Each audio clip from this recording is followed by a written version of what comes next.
एक बार एक बड़े से हॉल में बहुत सारे लोग बैठे थे। वहां पर दुनिया का एक बहुत ही बड़ा स्पीकर आने वाला था और सब लोग उनकी बातें सुनने के लिए वहां पर आए थे। लगभग 10 मिनट के बाद वह स्पीकर स्टेज पर आ जाता है और वह बोलता है कि अगर आपने मेरी बात ठीक से सुन ली और समझ ली तो आपकी जिंदगी पूरी तरह से बदल जाएगी। उसके बाद वह अपनी जेब से एक बिल्कुल नया चमकता हुआ 500 रुपये का नोट निकालता है और उसको ऊपर करके सबसे पूछता है कि ये नोट आप में से किसको चाहिए। ये सुनते ही सब लोग अपने अपने हाथ ऊपर कर देते हैं।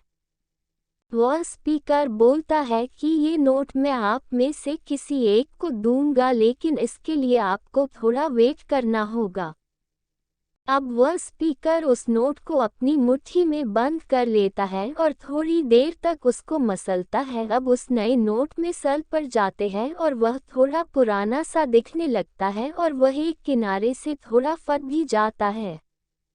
इसके बाद वह फिर उस नोट को ऊपर करके पूछता है, अब ये 500 का नोट किसको चाहिए। इस बार भी सभी लोग अपने हाथ ऊपर कर देते हैं। तब स्पीकर ने उस नोट को जमीन पर गिरा दिया और उस नोट पर 3-4 बार पैर रख दिया। इससे नोट और भी पुराना हो गया और उस पर थोड़ी मिट्टी भी लग गई थी।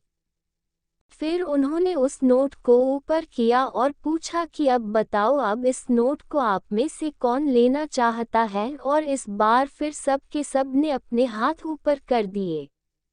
स्पीकर अब नोट को फिर से नीचे जमीन पर गिरा देता है और उसके ऊपर कूद कूद कर उसको दोनों पैरों से रगड़ देता है और उसके ऊपर चाय भी गिरा देता है। अब नोट इतना गंदा हो जाता है कि उसको पहचानना भी मुश्किल होता है। कोई भी उस नोट को देखता तो यही बोलता कि अब ये सिर्फ एक गंदा कागज का टुकड़ा है, अब ये बेकार है, इस दुनिया में इसकी कोई वैल्यू नहीं है।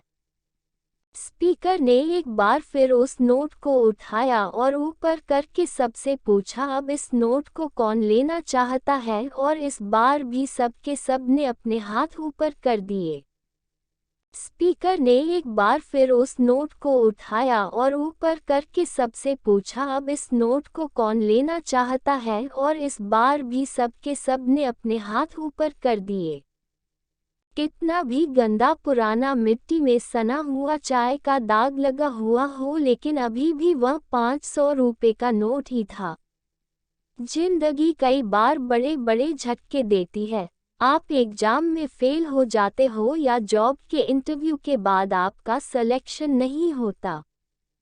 जब आपका बुरा समय चल रहा होता है और आप सिचुएशन का सामना कर रहे होते हो, उसके बाद आपको लगने लगता है कि आप सफलता के लायक ही नहीं है। आपको लगता है कि दूसरे लोग आपसे बेटर है और आप किसी काम के नहीं हो, आपकी कोई वैल्यू नहीं है।